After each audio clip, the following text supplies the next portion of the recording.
Hello everyone, and thanks for tuning in again to the Belgian Beer Brothers channel. Cedric here in Antwerp, and today we are breaking down another brewery. Once more we are crossing the pond because we'll be discussing Wychwood Brewery in Witney in Oxfordshire in England.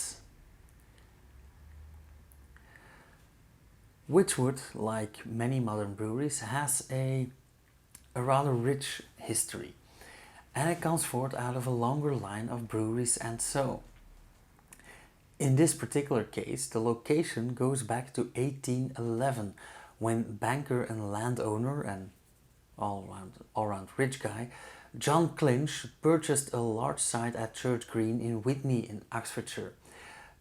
There he and his sons started their first brewery, called Clinch Brewery. In 1841, Eagle Maltings was added to the estate, which provided the malts for the Clinch Brewery. Now, without going into too much detail, Clinch Brewery did well for about a century, with partnerships and takeovers until the Great War broke out, but luckily they recovered and thrived again during the 20s and 30s. And under new brewmaster L.B. Clark, they even took home many exhibition prizes between 1937 and 1940. Unfortunately, this was also the period in which they lost a lot of tied houses, and tied houses are pubs that fell under Clinch due to their poor structural integrity and way too high repair cost. On top of that, World War II started, and the brewery and joint malting took bomb damage and saw a lot of output restrictions. Despite all that, profits rose again, and a post-war beer boom, which sounds better than it is, even resulted in a doubling of profits compared to the low they were in 1940. So in just 4 years, skyrocket. In 1945, the last Clinch family manager passed away, and the board of directors appointed a new external manager from a large brewery in the north, and I don't really know which one. But he managed the company well through the 1950s, until in 1962 Clinch & Co., as it was then called, suffered an inevitable takeover by Courage. Now, Courage was only interested in the tied estates and the pubs, so they closed down the brewery almost immediately, forcing Clinch & Co. into a voluntary, or not so voluntary, liquidation in 1967. Nothing really happened on site until 1983, when Paddy or Paddy Glenny rented a part of the old malting cellar and converted the old Eagle Brewery, not to be confused with the other Eagle Brewery, to Kenny Brewery. Paddy was in debt to Chris Moss, who was also a brewer, and he let Paddy off in exchange for his shares in the brewery. And in 1990, Moss actually moved the brewery to the Two Rivers industrial site in Witney and renamed it to Wychwood. We'll get back to that later on. He acquired a larger part of the Eagle malting site, put in a new brewery, and moved the brewery back in 1994. In the meantime, Moss also developed a new beer called Hobgoblin, which is very well known in the UK, and it was claimed to be the first UK beer with an illustrated label as opposed to a merely text-based label. The beer also grew to be one of the UK's best-selling bottled beers ever, and I think they are still number 2 or 3 on the list. As things go with small successful companies, Wychwood was acquired by a larger beverage company called Refresh UK in 2002. Refresh UK already had Brakspear, founded in 1711 in Henley-on-Thames. And bearing in mind that Michael Jackson once called the Brakspear's Ordinary Bitter the best in England, this is not a bad thing to have in your portfolio. At this point in time, they expanded the Wychwood site, and the majority of Brakspear's production was moved to Wychwood as well. Since Brakspear uses a double drop fermentation method, which involves starting fermentation in a vessel on an upper floor and then sort of dropping it into a vessel placed on a lower floor. Again, without going into much detail, but this does things to the yeast and fermentation.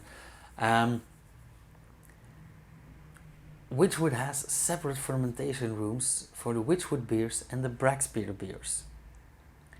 Fun fact, by the way, that's not the only two things they make. Wychwood doesn't just brew Hobgoblin and Wychwood and Brakspear beers. They also, under the alias Hatherwood Brewery, brew a range of beers exclusively for little supermarkets. Who knew? Eventually, in 2008, Refresh UK and thus Wychwood Brewery was bought by Marston's, a British hospitality concern, also founded in 1834 in Burton-upon-Trent, that operates hundreds of hotels and restaurants and around 1,700 pubs. To do so efficiently, they bought several suppliers, amongst which a bunch of breweries.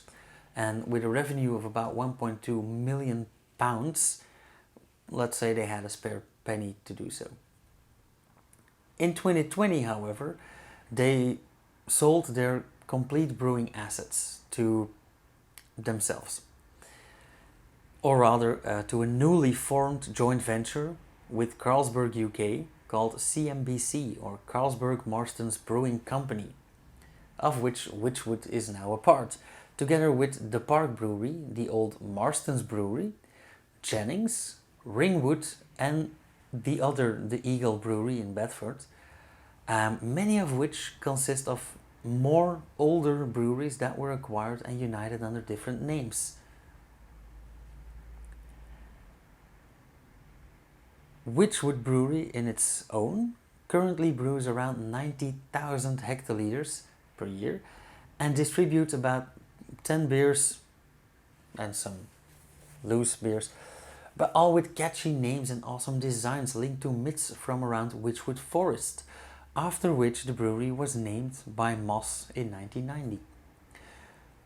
Wychwood Forest is a 500 hectare stretch of woods, of which more than half is a national nature reserve, and it's home to some 6,000-year-old long barrows, and its name is derived from Wychwood,